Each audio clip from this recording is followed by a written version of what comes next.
Bismillahirrahmanirrahim. Alhamdulillahi rabbil alamin. Allahumma salli wa sallim wa barik ala Muhammad wa ala ali Muhammad. Allahumma anfa'na bima 'allamtana wa 'allimna ma yanfa'una wa zidna 'ilma wa barik lana fi 'ilmina warzuqna al-ikhlasa fil qawli wal 'amali kamila wa nas'aluka Allahumma 'ilman nafi'an la yunsa wa tawfiqan da'ima wa sihhatan wa afiyatan amin ya rabbal alamin. Alhamdulillah, asatidzah rahimakumullah, kita lanjutkan majelis sama' atau majelis ta'liq kitab At-Tajridus Sharih, dan kita sudah sampai pada hadis 325 ya. Qala al-muallif bis sanadil muttasil ila al-Imam al-Bukhari rahimahullahu ta'ala wa aidan bis sanadil muttasil ila al-Imam az-Zabidi rahimahullahu ta'ala qala kitabu mawaqitis salati.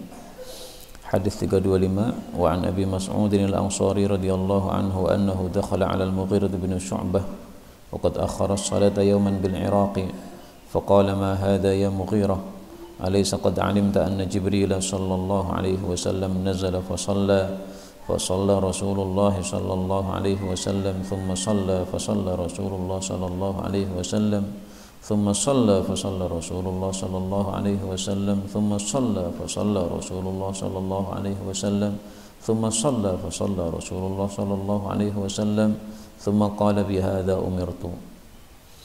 Ini diulangi sampai 5 kali ya. Nazala fa shalla Rasulullah, karena ini bicara tentang salat 5 waktu. Dan yang pertama adalah salat duhur, karena malaikat Jibril turun pertama kali untuk mengimami Nabi Muhammad sallallahu alaihi wasallam setelah kejadian Isra Mi'raj, itu adalah pada salat duhur. Jadi ringkasnya cerita ini, Mughirah bin Syu'bah, sahabat Nabi SAW, ketika menjadi seorang gubernur, dia pernah mengakhirkan sholat. Maka ditegur oleh sahabat Nabi yang lain yang bernama Abu Mas'ud al-Ansari al-Badri. Ma hadha ya Mughirah? Apa ini? Maksudnya kenapa diakhirkan? Sholat itu jangan diakhirkan, sebagaimana diajarkan oleh malaikat Jibril kepada Rasulullah sallallahu alaihi wasallam. Maka pada waktu Isra Mi'raj, Rasulullah sallallahu alaihi wasallam malam hari naik ke langit, kemudian subuhnya sudah berada di Makkah, kemudian duhurnya diimami oleh malaikat Jibril, diimami 2 kali. Pada hari pertama diimami salat 5 waktu pada awal-awal waktunya. Pada hari kedua diimami salat 5 waktu pada akhir-akhir waktunya. Kemudian malaikat Jibril mengatakan al-waqtu ma baina hadain, waktunya itu di antara 2 ini. Maka maksudnya Abu Mas'ud di sini adalah jangan mengakhirkan salat sebagaimana diajarkan oleh malaikat Jibril di hari yang pertama. Bab as-salatu kaffaratun, bab salat itu adalah kafarah, yaitu penghapus dosa. Dan memang seluruh amal baik itu menghapus dosa, sebagaimana kalam Allah dalam Al-Qur'an, innal hasanati yudhhibnas sayyi'at. 326 wa an Hudzaifah radhiyallahu anhu qala kunna julusan inda Umar radhiyallahu anhu faqala ayyukum yahfazu qawla Rasulillah sallallahu alaihi wasallam fil fitnah qultu ana kama qalahu qala innaka alaihi aw qala alaiha la jari'un berani qultu fitnatur rajuli fi ahlihi wa malihi wa waladihi wa jarihi tukaffiruha as-salatu was-shawmu was-sadaqatu wal amru wan nahyu. Ini yang berkaitan dengan bab ya. Fitnahnya seseorang di dalam keluarganya dan hartanya dan anaknya dan tetangganya itu menghapuskannya salat, puasa, sedekah dan amar nahi. Amar nahi maksudnya amar ma'ruf dan nahi mungkar. Karena amar ma'ruf nahi mungkar termasuk hasanat, yaitu kebaikan yang dilakukan oleh seseorang. Yang dimaksud fitnah di sini adalah amalan-amalan yang menyebabkan dosa yang berkaitan dengan keluarga, dengan harta, anak, tetangga. Misalnya gara-gara menghidupi keluarga kemudian mencari harta yang haram, ini berarti fitnatur rajul fi ahlihi. Gara-gara harta kemudian bertengkar sesama muslim, itu berarti fitnatur rajul fi malihi, dan sebagainya. Nah, itu semuanya bisa dihapuskan dosa-dosanya dengan amal-amal baik termasuk salat ini. Ini yang berkaitan dengan bab. Qala Umar, laisa hadza uridu, walakinil fitnatu allati tamuju kama yamujul bahr. Yang saya maksudkan itu fitnah yang berombak sebagaimana ombaknya laut. Qala laisa 'alaika minha ba'sun ya amiral mu'minin, inna bainaka wa bainaha baban mughlaqa. Qala ayuksaru am yuftah? Qala yuksar. Qala idzan la yughlaqu abadan. Qulna akana Umar ya'lamul bab? Qala na'am, kama ana dunal ghadi al-lailata inni haddathtuhu bihaditsin laisa bil aghalid. Saya menceritakan kepadanya satu hadis yang tidak rancu. Fahibna an nas'ala Hudzaifah fa amarna Masruqan fas'alahu faqala al-babu Umar. Jadi ringkasnya hadis ini, Sayyidina Umar bertanya kepada para sahabat, siapa yang hafal hadis Nabi tentang fitnah. Maksudnya fitnah itu apa? Disebutkan pada zilnya atau pada footnote-nya, al-bala wal ikhtibar, yaitu ujian-ujian. Wal murad maksudnya adalah ma tata'arrada lahul ummah, apa yang umat ini menghadapi minal mihan, dari ujian-ujian besar. Sebagaimana misalnya peperangan antar umat Islam, kemudian juga malhamah kubro sebelum adanya Dajjal itu. Nah, itu semuanya fitnah-fitnah. Nah, maka Sayyidina Umar bertanya tentang masalah itu. Maka oleh Sayyidina Hudzaifah dikatakan, tenang, tidak usah gusar. Kenapa? Karena Anda itu aman dari fitnah tersebut. Karena ada pintu yang dikunci, sehingga kalau pintu itu terkunci, fitnahnya tidak akan masuk. Nah, maka Sayyidina Umar bertanya, pintunya dipecah atau dibuka? Maka dia mengatakan dipecah, dan itu maksudnya adalah terbunuhnya Sayyidina Umar. Dan pintu fitnah itu adalah Sayyidina Umar. Selama masih ada Sayyidina Umar, fitnah tidak akan muncul, karena beliau sangat keras sekali dalam agama ini, sehingga orang-orang tidak berani bermacam-macam kepada umat Islam. Tapi begitu Sayyidina Umar wafat, kemudian diganti oleh Sayyidina Utsman. Nah, Sayyidina Utsman ini terkenal orangnya lembut, pemalu, sehingga orang-orang kemudian berani, dan akhirnya terjadi fitnah betul, pembunuhan terhadap Sayyidina Utsman radhiyallahu anhu oleh orang-orang Khawarij. Dan itulah yang dimaksud yuksaru, yang dimaksud fitnah yang muncul pada umat Islam, yaitu dimulai dengan pembunuhan terhadap Sayyidina Utsman radhiyallahu anhu. 327 wa bihi ilaihi qala an ibni Mas'ud radhiyallahu anhu anna rajulan asaba min imra'atin qublatan, seorang sahabat Nabi mengenai seorang perempuan dengan satu ciuman, padahal perempuan ini perempuan ajnabi. Fa'atan nabiyya sallallahu alaihi wasallam fa akhbarahu fa anzalallahu azza wa jalla wa aqimis salata tarafayn nahari wa zulufan minal lail. Zulufan dua qiraah mutawatirah. Innal hasanati yudhhibna as-sayyi'at dzalika dzikra lidz-dzakirin. Faqala ar-rajul ya Rasulullah ali hadza? Qala li jami'i ummati kullihim. Wa aqimis shalah, tegakkanlah salat, maksudnya salat 5 waktu, tarafayn nahar, pada 2 ujung siang, maksudnya pagi dan sore, berarti mencakup salat subuh, kemudian duhur, kemudian asar. Wa zulufan minal lail, dan waktu-waktu yang dekat dari malam. Zuluf itu dari kata-kata zulfa. Zulfa artinya apa? Dekat. Nah, maka zulafan itu adalah waktu-waktu yang dekat, maksudnya dekat kepada siang. Karena itu maksudnya adalah salat maghrib dan isya. Karena waktunya salat maghrib dan isya ini dekat dengan siang hari. Waktunya malam tapi dekat dengan siang. Nah, yang berkaitan dengan bab adalah kalam Allah, innal hasanati yudhhibna sayyi'at. Kebaikan menghapuskan dosa. Kebaikan termasuk salat, dosa termasuk mencium wanita yang bukan mahramnya. Dan ini menunjukkan bahwa mencium wanita yang bukan mahram itu termasuk dosa kecil, karena dosa besar tidak bisa dihapuskan dengan salat, harus dengan apa? Taubat. Tapi ilmu seperti ini jangan disampaikan kepada orang-orang yang tidak suka ngaji atau tidak punya agama. Mereka nanti tiap hari nyium perempuan. Kalau kepada orang-orang yang sudah ngaji seperti kita, enggak apa-apa ya, karena insya Allah tidak ada yang melakukan. Tapi kalau anak-anak SMA yang suka boncengan ke sana kemari, disampaikan hadis ini, kemudian disampaikan kesimpulannya, mencium perempuan adalah dosa kecil, ini menyebabkan fitnah bagi mereka. 328 wa anhu fi riwayatin liman amila biha min ummati.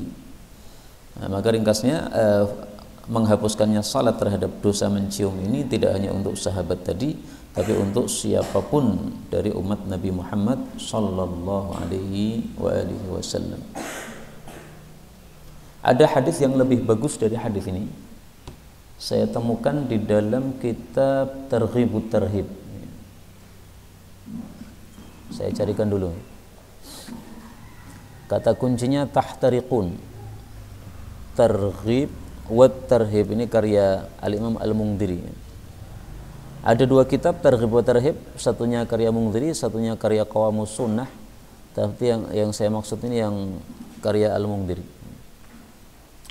Rasulullah sallallahu alaihi wasallam bersabda, tahtariqun, kalian terbakar, yaitu melakukan dosa-dosa.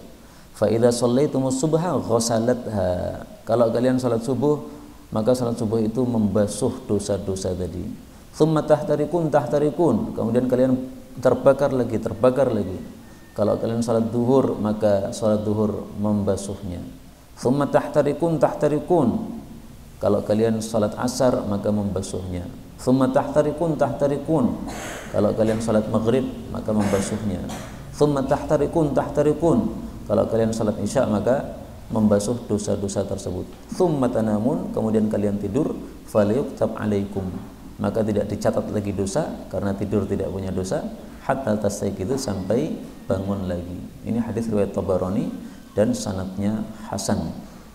Tetapi diriwayatkan juga secara mauquf dan itu lebih asbah, lebih benar ya. Jadi menurut Imam Mundhiri ini lebih benarnya sebagai perkataan sahabat, bukan sabda Nabi sallallahu alaihi wasallam.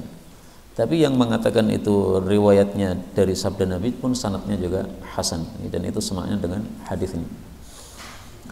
Qala rahimahullah, bab fadlis salati li waqtiha, fadilah salat pada waktunya.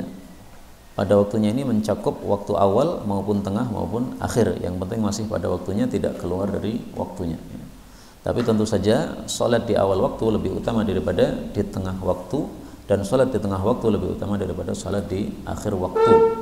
Karena Allah mengatakan wasari'u ila maghfiratin min rabbikum, disuruh untuk musara'ah, bercepat-cepat dalam melakukan amalan-amalan yang menghasilkan ampunan.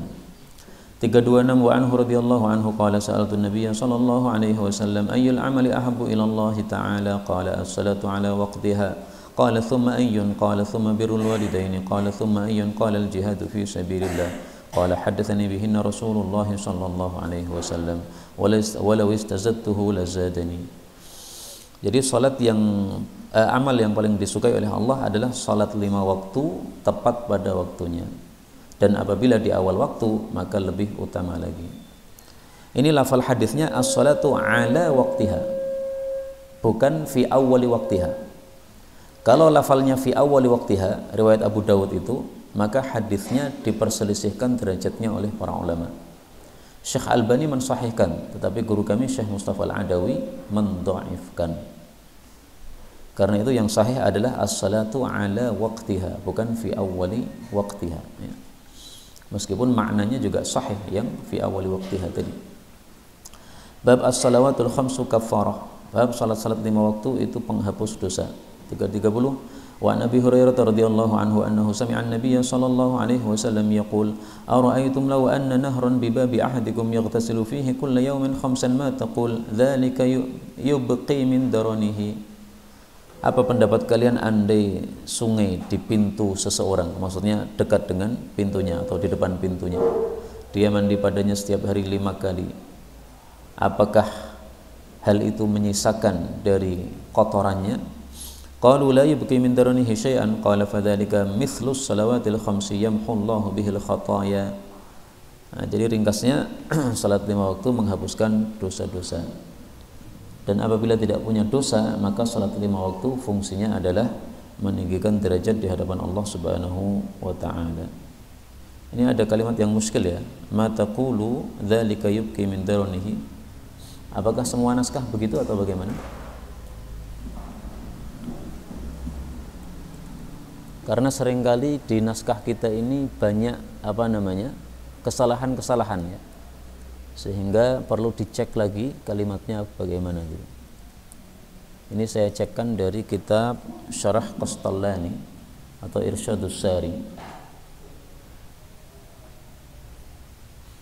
Ma taqulu dzalika yubqi min daranihi. Ma taqulu dzalika yubqi min daranihi.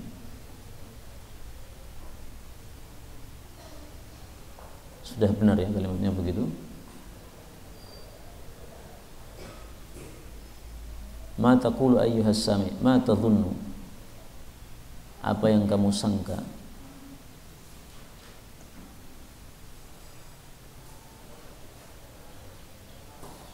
Qalu an isyan tasqalun.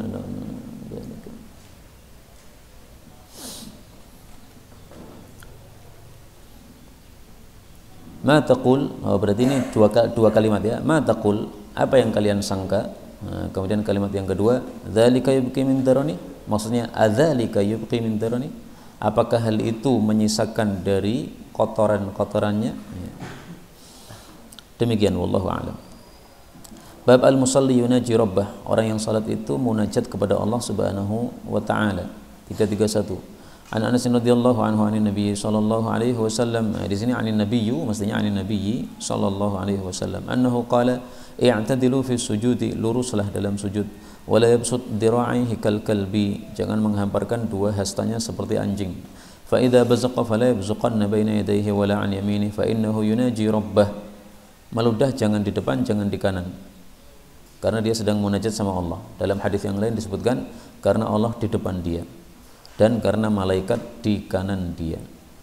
Maka meludahnya berarti ada dua kemungkinan. Meludahnya ke kiri, kalau kiri kosong tidak ada orang, atau kalau ada orang maka meludahnya ke bawah, atau meludah pada kantong baju kita, nah, kemudian diusap ya, sehingga tidak menetes.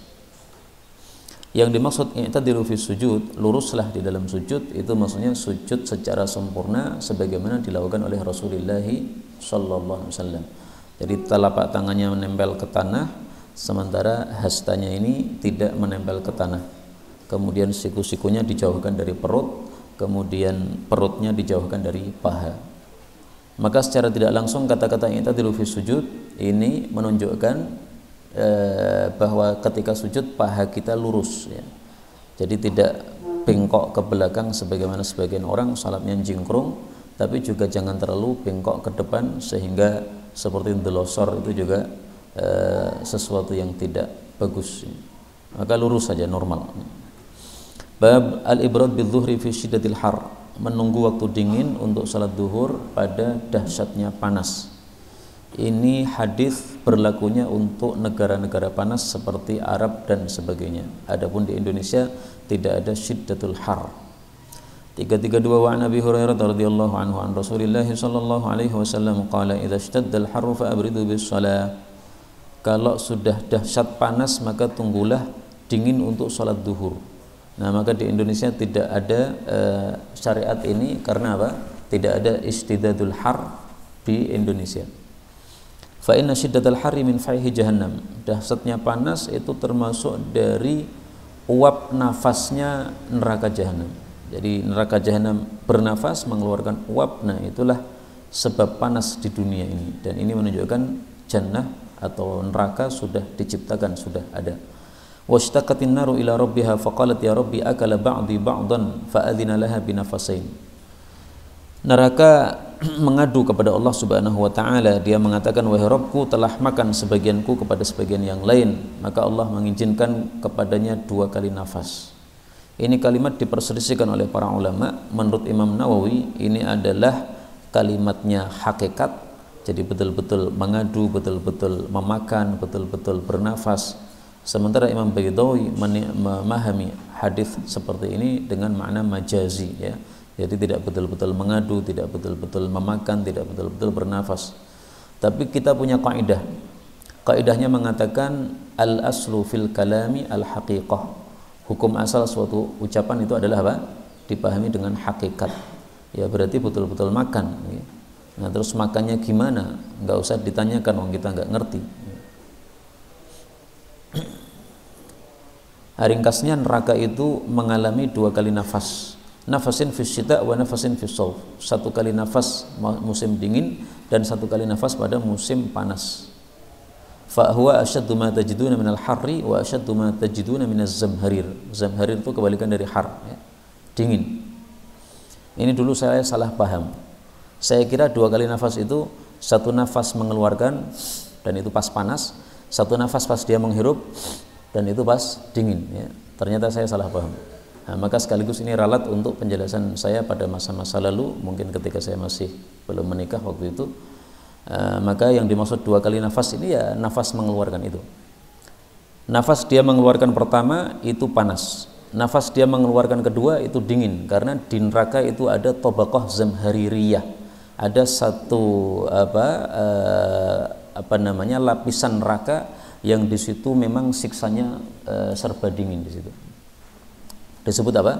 Tobaqah zamhaririyah, satu lapisan neraka yang sangat dingin. Jadi di neraka ada macam-macam siksaan. Ada siksaan panas, ada siksaan dingin. Yang panas dahsyat, yang dingin dahsyat, ya. Dan dingin itu bukan nikmat kalau dinginnya dahsyat. Kita coba minum es sangat dingin, langsung 1 gelas dihabiskan, pasti pusingnya bukan main. Bab al-ibrad bidh-dhuhri, udah tadi ya. 333. Wa Nabi Dzarrin al-Ghifari radhiyallahu anhu qala kunna ma'a Rasulillah sallallahu alaihi wasallam fi safarin فأراد المؤذن أن يؤذن للظهر فقال النبي صلى الله عليه وسلم أبرد ثم أراد أن يؤذن فقال له أبرد حتى رأينا في التلول, sehingga kami melihat bayangan at-tulul, yaitu apa? Gundukan di tanah. Hadis ini meskipun tidak kita terapkan karena di Indonesia tidak ada dahsyat yang panas, tetapi maknanya bisa kita terapkan. Karena tujuan hadis ini maknanya adalah supaya kita mencari sebab-sebab kekhusyuan. Kenapa sholat duhur diakhirkan? Karena sangat panas. Tujuannya supaya khusyuk. Nah, berarti pengamalan dari hadis ini adalah sebab-sebab kekhusyuan harus dicari dan sebab-sebab yang melenyapkan kekhusyuan harus dihindarkan. Misalnya kalau musim panas seperti hari-hari ini, maka disiapkan kipas angin, disiapkan AC dan sebagainya supaya salatnya bisa khusyuk. Kalau pada musim-musim dingin ya disiapkan karpet misalnya, ya. Saya tadi lihat santri-santri tidur di masjid tanpa alas. Jadi kalau santri mungkin nggak apa-apa ya, tapi mungkin para santri itu nggak paham apa yang harus dimiliki di pesantren. Termasuk dulu saya ketika nyantri pertama kali ke Pelumpang itu nggak paham apa yang harus saya miliki, sehingga santri tapi nggak punya sarung. Nah, setelah saya jadi santri lama baru paham sarung itu sangat penting sekali, gunanya sangat banyak sekali, bisa menghalangi dari nyamuk, bisa untuk alas tidur dan sebagainya. Nah, maka mestinya santri-santri ini punya sarung sehingga tidurnya tidak delosor di tanah begitu ya. Tapi kalau mereka sukanya gitu ya udah. Bab waktu zuhri inda zawal, bab waktu zuhur pada saat tergelincir matahari. 334. Wa an Anas radhiyallahu anhu anna Rasulullah sallallahu alaihi wasallam kharaja hina zaghat asy-syamsu fa shalla adh-dhuhra fa qama 'ala al-minbari fa dzakara as-sa'ata. Sa'ah maksudnya kiamat ya. Dan kiamat disebut sa'ah itu karena terjadinya hanya sesaat, sekejap, sudah langsung remuk seluruh alam semesta ini ketika mendengar trompet yang dikumandangkan oleh malaikat Israfil alaihi salam. Sedikit tentang trompet malaikat Israfil, itu dalam kitab-kitab ada yang mengatakan beliau meniup 2 kali, ada yang mengatakan beliau meniup 3 kali. Itu sebenarnya 2 pendapat ini bisa digabungkan. Jadi malaikat Israfil meniupnya 3 kali. Yang pertama adalah untuk kehancuran alam semesta, yang kedua adalah untuk kematian seluruh makhluk bernyawa, kemudian setelah itu istirahat selama 40 tahun, baru kemudian tiupan yang ketiga untuk kebangkitan seluruh makhluk bernyawa. Nah, maka kalau disebutkan 2 kali tiupan itu karena menggabungkan antara tiupan pertama dengan tiupan kedua, yaitu kehancuran alam semesta yang kemudian diiringi dengan kematian seluruh manusia. فذكر أن فيها أمورا عظاما ثم قال من أحب أن يسأل عن شيء فليسأل فلا تسألوني عن شيء إلا أخبرتكم ما دمت في مقام هذا فأكثر الناس في البكاء وأكثر أن يقول سلوني. Nabi memperbanyak mengucapkan tanyalah saya, dan ini menunjukkan bolehnya seorang alim mengadakan satu majelis tanya jawab ya. Dia mengatakan saluni saluni, Sebagaimana dilakukan oleh Ibnu Abbas, dia duduk di atas kursi mengatakan saluni, ya, tanyalah kepada saya. Ini bukan satu kesombongan ya, karena memang tugasnya orang alim untuk mengajari kepada orang yang butuh jawaban. Faqama Abdullah bin Hudzafah as-Sahmi faqala man abi? Qala abuka Hudzafah. Hudzafah ini seorang sahabat Nabi sallallahu alaihi wasallam yang mati pada masa khilafah Utsman radhiyallahu anhu. Nah, sebab dia bertanya man abi, siapa bapak saya, ini karena adat jahiliyah itu suka mencela nasab orang ya. Jadi mengatakan kepada seseorang, kamu itu nggak punya bapak, bapakmu ora jelas ya. Nah, dia tampaknya termasuk orang yang apa? Nasabnya dicela. Maka dia pengen mengecek betul-betul saya itu adalah anaknya Hudzafah atau tidak. Atau mungkin ibu saya berzina kemudian apa? Dinisbatkan kepada Hudzafah. Nah, maka dia dipastikan oleh Nabi, bapakmu betul-betul Hudzafah, ya, ibumu enggak berzina. Ini sebenarnya hadisnya diringkas ya, karena dalam hadis yang lain itu ada lagi sahabat Nabi bertanya, bapak saya siapa? Nah, kemudian dijawab lagi oleh Nabi SAW. Sehingga saya namanya Salim ya, yang bertanya yang kedua itu setelah Abdullah bin Hudzafah as-Sahmi. Thumma aktsara ay yaqula saluni fa baraka Umar ala rukbatayhi, baraka berlutut atau duduk berlutut. Faqala radina billahi rabban wa bil islami dinan wa bi Muhammadin nabiyyan fasakata thumma qala uridat alayya al jannatu wan naru anifan fi urdi hadzal haid, pada lebarnya tembok ini. Falam ara kal khairi wasyarri qad taqaddama ba'du hadzal hadits fi kitabil ilmi min riwayat Abi Musa lakin fi hadhihi riwayah ziyadatun wa mughayaratu alfadhin, dan ada perbedaan lafal-lafalnya. Ini yang berkaitan dengan bab adalah pada kalimat pertama saja, kharaja hina zaghatis syamsu fa shallal dhuhra, keluar pada saat tergelincir matahari kemudian Nabi salat zuhur. Dan ini tidak ada perselisihan pendapat di antara para ulama bahwasanya salat zuhur itu waktunya pada saat apa? Tergelincir matahari. Yang diperselisihkan adalah badalnya salat zuhur, yaitu salat Jumat. Apakah sholat Jumat waktunya sama dengan sholat duhur? Menurut jumhur ulama, sholat Jumat waktunya sama dengan sholat duhur. Menyelisih mereka Imam Ahmad, beliau berpendapat boleh sebelum tergelincir matahari ya, jadi misalnya jam 11, jadi pada sadisah ya, pada jam yang ke-6. Jam pertama kan jam 6 sampai jam 7 ya, kemudian jam 7, kemudian jam 8, jam 9, jam 10, jam 11. Nah, pada saat sadisah jam 11 ke atas ini sudah sah untuk sholat Jumat dalam mazhab Hambali. Ini pendapat yang lemah, tidak usah kita ikuti.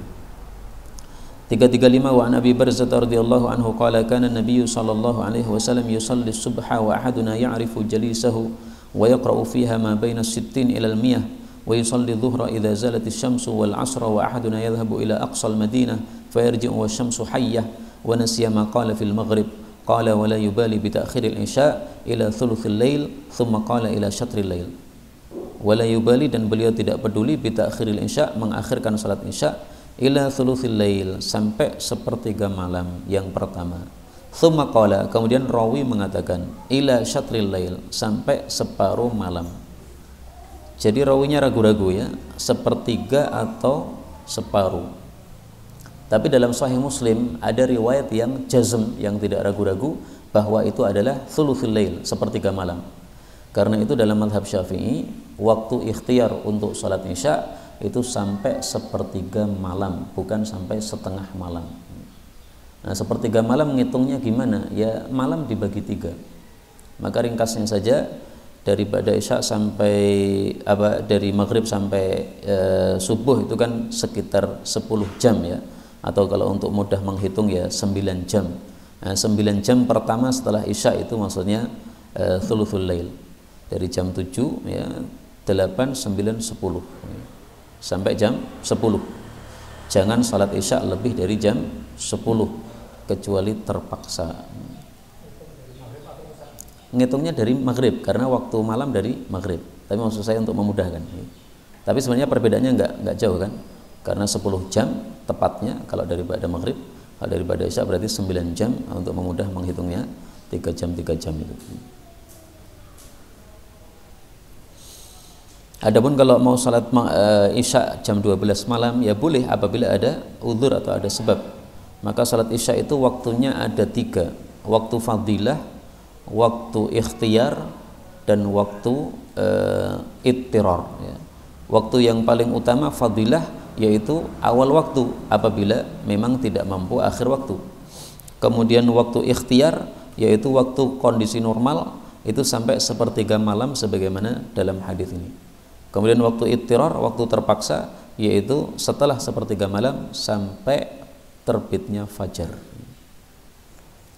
Dan salat yang memiliki waktu 3 seperti ini itu 3 salat. Salat subuh, salat asar, sama salat isya. Salat subuh waktu ikhtiarnya sampai isfar, waktu ittirarnya sampai terbit matahari. Kalau salat asar waktu ikhtiarnya sampai matahari kuning, waktu ittirarnya sampai tenggelamnya matahari. Kemudian di awal hadis ini tadi disebutkan Nabi kalau salat subuh itu membaca 60 sampai 100 ayat. Itu maksudnya dibagi dalam 2 rakaat. Maka kalau 60 ayat berarti 30 ayat 30 ayat, atau 35 ayat sama 25 ayat. Dan ini termasuk sunnah yang sangat jarang dilakukan. Kenapa? Berat, banyak yang tidak kuat. Tadi saya mau memanjangkan, teringat anak-anak pada nonton PKI, pasti pada ngantuk. Akhirnya nggak dipanjangkan. Yang saya tahu yang mengamalkan hadis ini di Solo adalah Ustadz Abdul Hamid ya. Beliau kalau salat subuh itu biasanya orang-orang sudah pada selesai, beliau baru qomat karena menghindari kekhawatiran salahnya jadwal subuh. Jadi sekitar 25 menit atau 20 menit setelah waktu adzan subuh baru qomat. Nah, kemudian membacanya 30 ayat pada rakaat pertama, 30 ayat pada rakaat kedua. Hafizahullah. Bab ta'khiri dhuhri ila al-'asr, bab mengakhirkan salat zuhur kepada asar. 336 wa an Ibnu Abbas radhiyallahu anhuma anna Nabiy sallallahu alaihi wasallam shalla bil Madinati 87 adh-dhuhra wal 'asra wal maghrib wal 'isya. Nabi salat di Madinah 7 rakaat dan 8 rakaat. Maksudnya zuhur asar dijamak 8 rakaat, maghrib isya dijamak 7 rakaat. Di sini ada 2 catatan. Catatan pertama, Imam Bukhari menulis bab mengakhirkan zuhur kepada waktu asar. Maksudnya gimana? Maksudnya ini bukan betul-betul jamak, tetapi salat zuhur dilakukan pada akhir waktu mepet dengan asar. Setelah itu sebentar kemudian sudah masuk asar, maka salat asar di awal waktunya. Sehingga hadis ini Nabi salat di Madinah 7 dan 8, Imam Bukhari pahamnya di sini seperti paham mazhab Hanafi, yaitu apa? Bukan jamak, tetapi mengakhirkan salat zuhur di akhir waktu dan mengawalkan salat asar di awal waktu, sehingga seolah-olah bentuknya jamak. Istilahnya adalah jamak suri. Jamak suri itu tampaknya jamak padahal sebenarnya tidak jamak ya, karena masing-masing berada pada waktunya masing-masing. Karena itulah mazhab mazhab Hanafi berpendapat tidak ada jamak, itu enggak ada. Yang ada adalah 1 kali jamak, yaitu jamaknya orang-orang haji pada waktu di mana? Di Arafah atau di Muzdalifah. Di Arafah ya. Di Arafah kemudian pindah ke Muzdalifah. Muzdalifah salat jamak juga, antara jamak Isya dengan subuh ya. Di Arafah juga jamak, Arafah sama Muzdalifah. Kalau mazhab Syafi'i memahami ini ya jamak ya, bukan diakhir-akhirkan seperti itu. Nah, maka di sini ada 2 pendapat untuk memahami kata-kata jamak di sini. Kemudian catatan yang kedua, yang dimaksud 7 ini bukan langsung 7, tetapi 3 rakaat salam, kemudian 4 rakaat salam. Nah, maka seolah-olah apa? 7 rakaat karena digabungkan atau disambungkan antara 2 salat tersebut. Ini mengingatkan kita kepada hadis tentang salat tarawih. Nabi salat tarawih atau salat tahajud arba'an, thumma thalathan. Salatnya 4 rakaat, lalu 4 rakaat, lalu 3 rakaat. Ini kan mayoritas ulama memahami bukan 4-4-3, tapi apa? 2-2 kemudian istirahat, 2-2 istirahat ya, kemudian 3. Nah itu dasarnya hadis-hadis seperti ini ya. Jadi tidak ada tidak salah kalau mereka itu memahami bahwa 4 itu maksudnya 2 plus 2, tidak seperti saudara-saudara kita Muhammadiyah yang tarawihnya 443. Tapi kalau mau 443 ya nggak apa-apa memahami hadis tersebut dengan pemahaman yang menyelisih mayoritas para ulama. Ya ada sebagian yang berpendapat begitu. Bab waqtil asri, bab waktu asar 337. Hadits Abi Barzah radhiyallahu anhu fi dzikri shalawati taqaddama qariban wa qala fi hadhihi riwayati lamma dzakara al-isya wa kana yakrahu an-nauma qablaha wal hadits ba'daha. Jadi makruh tidur sebelum isya dan makruh ngobrol-ngobrol setelah isya, maksudnya ngobrol-ngobrol yang tidak ada manfaatnya. Adapun ngobrol yang manfaat seperti ilmu dan sebagainya maka tidak makruh sama sekali. Dan sebab kemakruhannya itu adalah karena akan menyebabkan kemadharatan, yaitu tidak sholat tahajud atau tidak sholat subuh pada awal waktunya. Sehingga kalau sebab itu bisa kita hindari, ya nggak ada masalah. Nonton PKI, dengan nonton PKI tetap sholat tahajud, nggak apa-apa. Ya. Gimana caranya? Ya setelah nonton PKI 2 rakaat dulu baru tidur. 338. Wa an Anas radhiyallahu anhu qala kunna nusalli al-'asra thumma yakhrujul insanu ila bani Amr bin Auf fayajiduhum yusalluna al-'asra. Kami salat asar, maksudnya bersama Nabi SAW di Masjid Nabawi. Kemudian keluarlah manusia kepada Bani Amr bin Auf. Ini jauhnya sekitar 3,5 kilo dari Masjid Nabawi. Maka dia mendapati mereka dalam keadaan masih salat asar. Jadi salat asarnya di Masjid Nabawi di awal waktu, sementara Bani Amr bin Auf ini agak mundur. Enggak ada masalah, yang penting masih pada waktunya. 339. Wa anhu radhiyallahu anhu qala kana Rasulullah sallallahu alaihi wasallam yusalli al-'asra wasyamsu murtafi'atun hayyatun fayadhhabu adh-dhahibu ila al-'awali fayatihim wasyamsu murtafi'atun wa ba'du al-'awali min al-madinati ala 4 amyalin aw nahwihi. Seseorang salat asar kemudian pergi ke awali, ternyata matahari masih tinggi maksudnya masih putih, jernih, jadi belum kuning ya. Nah, sementara awali dari Madinah itu 4 mil itu di bawah ada ya. Al-awali dhai'atun, awali itu adalah perkebunan, bainaha wa bainal Madinah hawalai 7 kilometrat, antara dia dengan Madinah itu sekitar 7 kilometer. Jadi 4 mil itu sekitar apa? 7 kilometer. Karena 1 mil itu 1,8 kilo. Nah, maka totalnya 4 mil sekitar 7 kilo.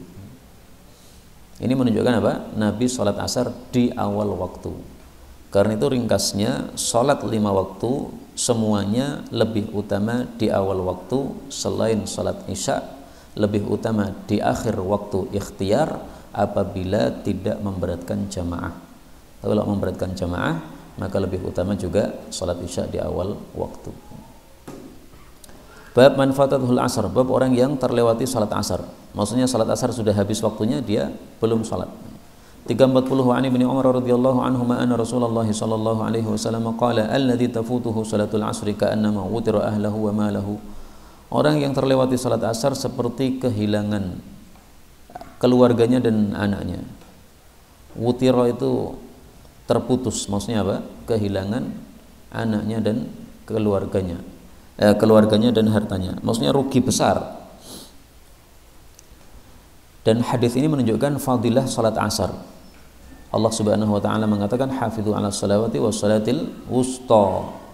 Kemudian Nabi menjelaskan salatul wusta, salatul asar, hadisnya sahih. Tapi sebagaimana sudah kita bahas, salatul wusta diperselisihkan oleh para ulama, itu salat apa? Sampai ada belasan pendapat. 341. Babu man tarakal asra, orang yang meninggalkan salat asar. An Buraidah radhiyallahu anhu annahu qala fi yaumin dhi ghaimin bakkiru bi salatil asri. Segerakanlah salat asar. Fa inna Nabiyya sallallahu alaihi wasallam qala man taraka salatal asri faqad habita amaluhu.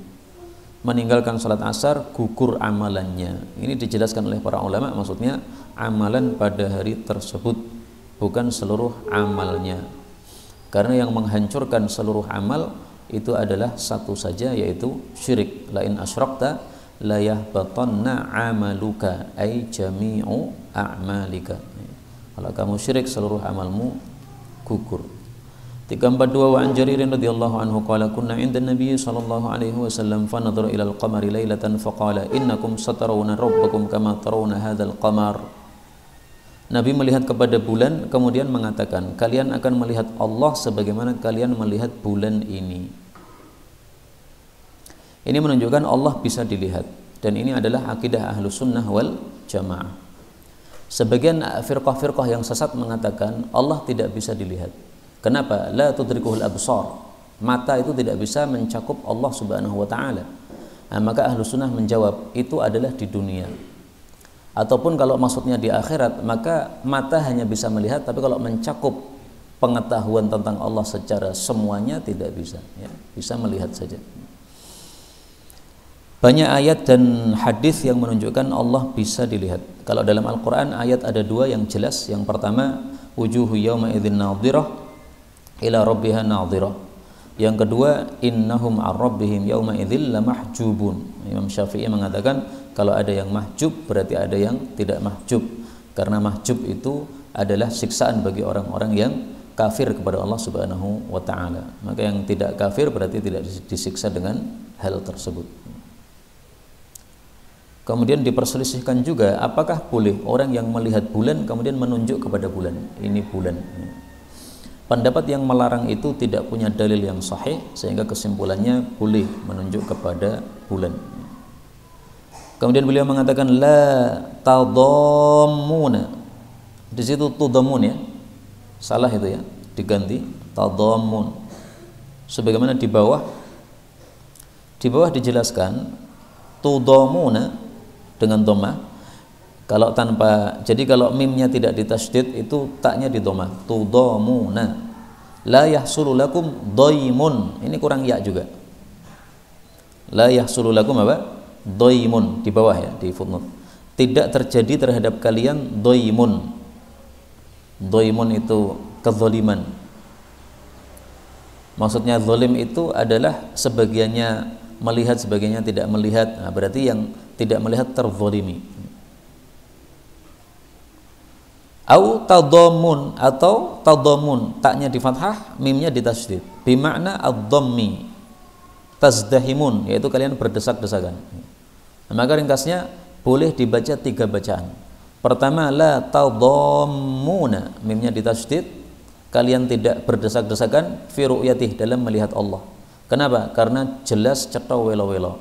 Adapun kalau sesuatu tidak jelas, orang harus berdesak-desakan melihatnya seperti ketika melihat hilal. Desak-desakan untuk apa? Melihat dengan teropong. Satu teropong untuk rebutan. Bacaan yang kedua, la tudamuna, mimnya di takhfif, kalian tidak terzalimi di dalam melihatnya. Ini salah satu makna, ya, ada makna yang lain. Kemudian yang ketiga, la tudahuna fi ru'yatihi, kalian tidak ragu-ragu di dalam melihat Allah Subhanahu wa taala. Itu semuanya 3 riwayat, ada hadisnya masing-masing. Fa in istata'tum alla tughlabu ala salatin qabla tulu'i syamsi wa qabla ghurubiha faf'alu. Thumma qara'a wasabbih bihamdi rabbika qabla tulu'i syamsi wa qabla ghurub.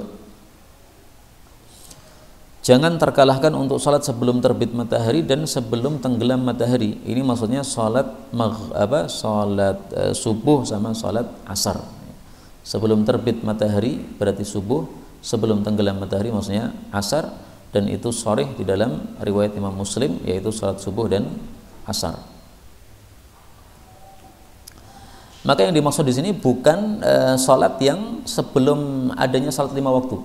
Sebelum adanya salat 5 waktu kan salat yang wajib cuma 2, pagi 1 kali, sore 1 kali, ya. Sebagaimana dalam hadis man shallal bardaini dakhalal jannah. Orang-orang yang dulu salat bardain, yaitu ketika belum ada salat 5 waktu, hanya ada 2 salat, maka semuanya mereka masuk jannah. Meskipun tafsiran tersebut tafsiran yang gharib, ya, tafsiran yang terkenal, man shallal bardain, siapa yang salat subuh dan asar, yaitu menjaga 2 salat ini berarti menjaga juga salat-salat yang lain, maka pasti masuk ke dalam jannah. 343 wa Nabi Hurairah radhiyallahu anhu anna Rasulullah sallallahu alaihi wasallam qala yata'aqabuna fikum, bergantian mengawasi kalian, malaikatun bil laili wa malaikatun bin nahar wa yajtami'una fi salatil fajri wa salatil 'asri thumma ya'ruju, kemudian naik, alladzina batu fikum fayas'aluhum wa huwa a'lamu bihim kaifa taraktum ibadi fayaquluna taraknahum wa hum yusallun wa atainahum wa hum yusallun. Jadi ringkasnya, malaikat-malaikat ini ditugasi oleh Allah menjaga manusia. Ada malaikat malam, ada malaikat siang. Malaikat malam mengatakan kepada Allah, kami tinggalkan mereka sedang salat subuh. Malaikat siang mengatakan kepada Allah, kami tinggalkan mereka dalam salat asar. Maka ini menunjukkan fadilah dua salat ini, yaitu salat subuh dan salat asar, adalah salat-salat yang masyhudah, yang disaksikan oleh para malaikat-malaikat ini. Allah mengatakan dalam Al-Quran, wa Qur'anal fajri inna Qur'anal fajri kana aqimis salata liduluki syamsi ila ghusaqil laili wa Qur'anal fajr inna Qur'anal fajri kana mashhuda. Dan dari hadis ini menurut saya, wallahu alam, ini isyarat bagi kita bahwa hendaklah kita memulai hari kita dengan kebaikan, juga menutup dengan kebaikan. Karena ternyata Allah itu memperhatikan awal dan akhirnya, sehingga Allah mengatakan, kaifa taraktum ibadi, bagaimana kalian tinggalkan hambaku. Nah, ditinggalkan dalam kondisi baik. Mau sebelum-sebelumnya berbuat dosa, tapi semuanya tidak diceritakan oleh para malaikat ini. Maka bangun pagi pada subuh baca Quran, nanti sebelum tidur baca Quran lagi sebagaimana sunnah Rasulullah sallallahu alaihi wasallam. Bab man adraka raka'atan min al-asri qabla al-ghurub. Bab orang yang mendapati satu rakaat sebelum dari asar sebelum tenggelam matahari. Wa anhu radhiyallahu anhu qala Rasulullah sallallahu alaihi wasallam, idza adraka ahadukum sajdatan min salatil asri qabla an taghruba asy-syamsu falyutimma salatahu wa idza adraka sajdatan min salatis subhi qabla an tatlu'a asy-syamsu falyutimma salatahu. Kalau mendapati satu sujud, maksudnya satu rakaat dari salat asar sebelum tenggelam matahari, hendaklah dia menyempurnakan salatnya, maksudnya melanjutkan. Jadi maksudnya hadis ini adalah, kalau orang salat asar di akhir waktu kemudian hanya dapat satu rakaat, nah maka bagaimana sikapnya? Jangan berhenti, tapi lanjutkan. Bukankah ada larangan salat pada waktu matahari proses terbit dan proses tenggelam? Betul. Tapi itu larangan adalah kalau kita istinaf atau memulai salat. Tapi kalau kita sudah salat, kemudian di tengah-tengah salat proses terbit dan tenggelam matahari, lanjutkan salat. Ini tidak terlarang. Kemudian juga maksud hadis ini menurut para ulama adalah salat orang yang seperti ini salatnya salat yang ada, bukan yang qadha. Salat tepat pada waktunya disebut ada, salat di luar waktunya disebut apa? Qadha. Nah, maka salat ini menurut para ulama adalah ada. Dan ini termasuk rahmat Allah subhanahu wa ta'ala. Ketika seseorang salatnya misalnya 4 rakaat, dia hanya dapat 1 rakaat pada waktunya, yang 3 rakaat ini sudah di luar waktu, itu masih dianggap ada, artinya dimenangkan yang salat 1 rakaatnya. Ini rahmat Allah subhanahu wa ta'ala terhadap kaum muslimin rahimahumullahu ta'ala. 345 wa an Abdullah bin Umar radhiyallahu anhuma annahu sami'a Rasulullah sallallahu alaihi wasallam yaqulu, innama baqa'ukum, sesungguhnya tiada lain sisa atau tersisanya kalian atau tinggalnya kalian, fima salafa qablakum, dibandingkan umat-umat yang telah lewat sebelum kalian, minal umam, kama baina salatil asri ila ghurubi syamsi, antara salat asar sampai tenggelam matahari. Utiya ahlu Taurat Taurata, ahli Taurat diberi Taurat, maksudnya orang-orang muslim di masa Nabi Musa alaihi salatu wasallam. Fa'amilu hatta idzan tasafan nahar ajazu, mereka beramal sehingga ketika sudah tengah-tengah waktu siang, yaitu zuhur, mereka pun lemah. Lemah maksudnya apa? Tidak bisa melanjutkan kerjaan mereka. Namanya kerja kan biasanya sehari ya, dari pagi sampai sore. Nah, mereka kerjanya hanya bisa sampai zuhur, habis itu lemah, udah ditinggalkan pekerjaannya. Fa'utu kiroton, maka pahalanya diberikan tidak sempurna, 1 kirot saja ya. Jadi ini gambarannya seperti seorang yang dipekerjakan, dia diberi gaji 2 kirot kalau bekerjanya seharian penuh. Nah, ternyata ahli Taurat ini hanya beramal sampai zuhur, maka pahalanya hanya 1 kirot, separuh gaji. Dan yang dimaksud ajazu, mereka lemah, ini bukan berarti mereka tidak mau mengamalkan perintah Allah yang lain, tapi maksudnya mereka mati sebelum turunnya syariat yang lain, yaitu Al-Quran. Tsumma utiya ahlul injil al-injil, kemudian diberilah ahli Injil kitab Injil, yaitu orang-orang muslim di masa Nabi Isa alaihi salatu wassalam.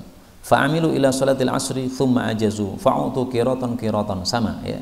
Jadi mereka bukan berarti tidak mau mengamalkan syariat Allah. Mereka sudah amalkan syariat Allah, yaitu kitab Injil. Tapi sebelum turun Quran mereka sudah mati dulu. Maka berarti pekerjaannya baru sebagian hari ya, seolah-olah antara zuhur sampai asar. Tsumma utinal Quran, kami diberi Al-Quran, kitab yang paling sempurna. Fa'amilna ila ghurubis syamsi. Ya, kita bekerjanya hanya sebentar, dari asar sampai maghrib. Berarti paling sebentar, asar jam 3, maghrib setengah 6, berarti 2,5 jam. Sementara yang Taurat itu dari pagi sampai zuhur nih paling lama. Kemudian yang Injil ini 3 jam juga cukup lama, lebih lama dari umat Islam. Tapi kemudian faqala ahlul kitabaini fa'utina qirataini, umat Islam diberi 2 qirat. Umat Islam di masa Nabi Muhammad sallallahu alaihi wasallam. Faqala ahlul kitabaini ay rabbana a'taita haula qirataini wa a'taitana qiratan wa nahnu kunna aktsara amalan. Qala Allah azza wa jalla hal zalamtukum min ajrikum min syai' qalu la qala fa huwa fadli utihi man asya. Nah, Allah diprotes oleh ahli kitab ini, kami amalnya lebih banyak, kenapa pahalanya lebih sedikit? Allah tanya, apakah saya zalim? Tidak, karena kan sudah sesuai perjanjian ya. Pekerjaannya sehari gajinya 2 qirat, tapi kalau sebagian hari ya 1 qirat. Nah, tidak dizalimi sama sekali. Maka kesimpulannya, maksud hadis ini adalah umat Nabi Muhammad SAW itu umat yang usianya pendek-pendek, amalnya sedikit karena usianya pendek, tapi pahalanya diperbanyak oleh Allah Subhanahu wa Ta'ala. Dan salah satu cara Allah memperbanyak pahala umat Nabi Muhammad SAW yaitu diberi kekhususan Lailatul Qadar yang tidak diberikan kepada umat-umat terdahulu. Wallahu a'lam bishawab. Walhamdulillahi rabbil alamin. Monggo Ustaz. Iya.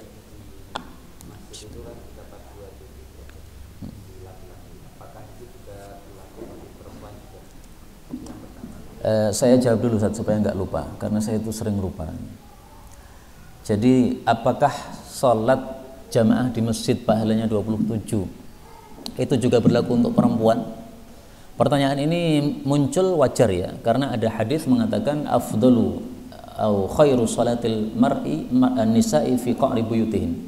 Salat wanita paling utama itu di dalam rumah mereka masing-masing, bukan di masjid berjamaah. Nah, maka muncul pertanyaan ini. Pertanyaan ini sudah pernah ditanyakan kepada Syekhuna Mustafa Al-Adawi. Beliau mengatakan wallahu a'lam, hadza ghaib. Jadi saya enggak ngerti juga. Allah SWT memberikan keutamaan tentang waktu. Nah,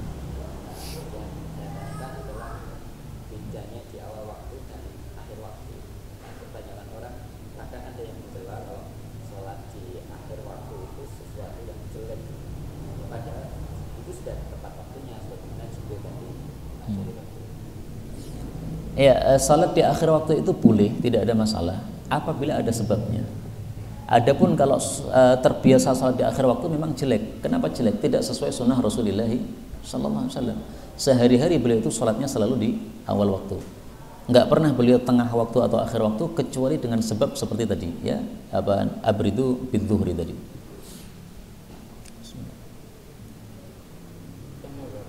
Okay. Untuk sholat zuhur itu adzan zuhurnya itu diusahakan tepat masuk waktu, terus segera adzan.